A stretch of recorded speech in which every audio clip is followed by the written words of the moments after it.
நான் பிரமித்து நின்று பேரன்பின் பிரவாகத்தை நோக்கி பார்த்தேன். என் உள்ளத்தில் மெய் சமாதானம்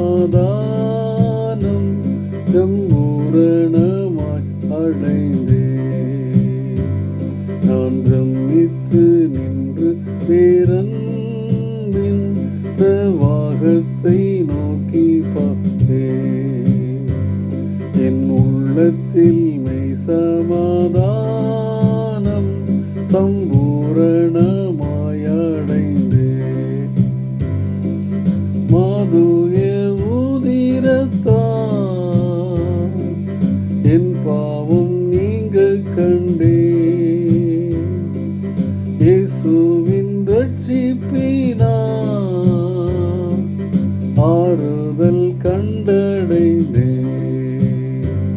நான் பிரமித்து நின்று பேரன்பின் பிரவாகத்தை நோக்கி பார்த்தேன். என் உள்ளத்தில் மெய் சமாதானம் சம்பூரணமாய் அடைந்தேன். டியர் ஃப்ரெண்ட்ஸ், அன்பின் வாழ்த்துக்கள். ஆண்டவரும் இரட்சகருமாகிய இயேசு கிறிஸ்துவின் நாமத்திலே உங்களை வாழ்த்துகிறேன். இந்த துவங்குகிற புதிய நாளில் சமாதானமின்றி, ஆறுதலின்றி, மனக்லேசத்தோடு இருக்கிற ஒவ்வொருவருக்கும் ஆண்டவர் சொல்லுகிறார், பிரமித்து நின்று என் பேரன்புக்குள்ளே உன்னை அர்ப்பணி, உன் உள்ளத்திலே மெய் சமாதானம் சம்பூர்ணமாய் பெற்றுக்கொள்ள முடியும். குறிப்பாக ஊழிய பாதையில் ஈடுபடுகிறவர்களுக்கு ஆண்டவர் கொடுக்கின்ற ஆறுதலான வார்த்தை இந்த வார்த்தை. அது தெசலோனிக்க திருச்சபைக்கு பவுலடியார் எழுதும் பொழுது தன்னுடைய 2வது கடிதத்திலே 1ஆம் அதிகாரத்திலே 3, 4, 5 வசனங்கள் 6 வசனங்களை வாசிக்கும் பொழுது, ஊழிய பாதையில் ஈடுபட்டிருக்கிற அந்த மக்கள் சந்தித்த உபத்திரவங்கள், துன்பங்கள், அவமானங்கள், வெட்கக்கேடான பேச்சுகள், இவைகளை கண்டு நிலைகுலைந்து போயிருந்திருக்க பொழுது பவுலடியார் கொடுக்கிற ஒரு ஆறுதலான செய்தி தெசலோனிக்க திருச்சபையின் ஊழியர்களுக்கு மட்டுமல்ல, நமக்கும் அது உண்மையாய் ஆண்டவருடைய பணி செய்கின்ற நமக்கும் அது ஆறுதலும் சம்பூர்ண சமாதானத்தையும் தரும் என்பதிலே சந்தேகமில்லை. நம்முடைய நேரங்களை, காலங்களை, தாளந்துகளை, ஒருவேளை குடும்பங்களை கூட தவிர்த்து குடும்பத்திற்கு கொடுக்கப்படுகிற நேரங்களை கூட குறைத்து கொண்டு ஆண்டவருக்காக பணி செய்தோமே, என்ன கிடைத்தது என்று அதனுடைய நெட் ரிசல்ட் ஒருவேளை உலகம் கொடுக்கும் பொழுது அது மனதுக்கு வேதனையாக இருக்கும்.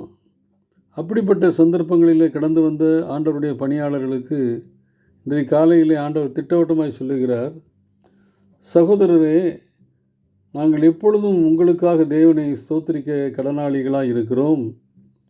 உங்கள் விசுவாசம் மிகவும் பெருகிறபடினாலும், நீங்கள் எல்லாரும் ஒருவர் வைத்திருக்கிற அன்பு அதிகரிக்கிறபடினாலும் அப்படி செய்கிறது தகுதியாக இருக்கிறது என்று சொல்லி பவுலடியார் என்ன பண்ணுறாரு, அந்த ஊழியர்களுக்காக தேவனை ஸ்தோத்திரிக்கிறார். சொல்லிவிட்டு அவர் சொல்கிறாரு, நீங்கள் சகிக்கிற சகல துன்பங்களிலும் உபத்திரவங்களிலும் பொறுமையையும் விசுவாசத்தையும் காண்பிக்கிறது நிமித்தம் உங்களை குறித்து நாங்கள் தேவனுடைய சபைகளில் மேன்மை பாராட்டுகிறோம். ஒருவேளை நீங்கள் பணி செய்கிற இடங்களிலே உங்களுக்கு நேராக நீங்கள் செய்கின்ற பணிகளுக்கு அவார்டு கிடைக்காட்டால் கவலைப்படாதீங்க. அதை பூரா நாங்கள் அறிஞ்சிருக்கோம்.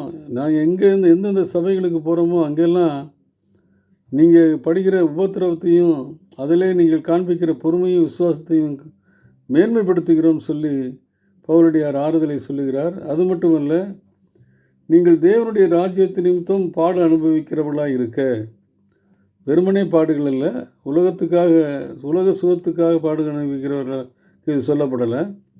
தேவனுடைய ராஜ்யத்தை கட்டுகிறது நிமித்தம் பாடு அனுபவிக்கிறவர்களாக இருக்கிற அந்த ராஜ்யத்திற்கு நீங்கள் பாத்திரர் எனப்படும்படிக்கு தேவன் நியாயமான தீர்ப்பு செய்கிறவர் என்பதற்கு அதுவே அத்தாட்சியாக இருக்கிறது.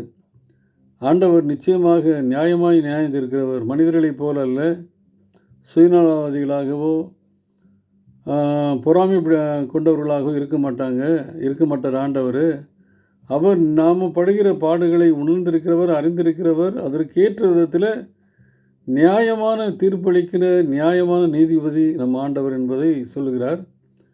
உங்களை உபத்திரவப்படுகிறவர்களுக்கு உபத்திரவத்தையும், உபத்திரப்படுகிற உங்களுக்கு எங்களோட கூட இளைப்பாறுதலையும் பிரதிபலனாக கொடுப்பது தேவனுக்கு நீதியாக இருக்கிறதே என்று சொல்லி தெசலோனிக்க திருச்சபைக்கு பல ஆண்டுகளுக்கு முன்பாக சொல்லப்பட்ட அந்த ஆறுதலின் வார்த்தைகள் இன்றைக்கு நமக்கும் சொல்லப்படுகிறது.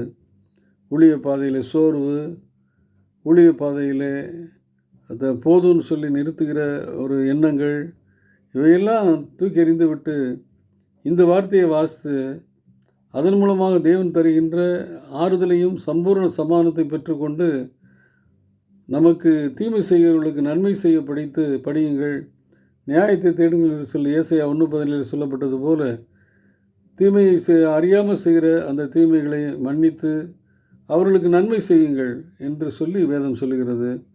அதன் மூலம் ஆண்டவர் கொடுக்கின்ற நியாயத்தை தேடுவோம், கண்டடைவோம்.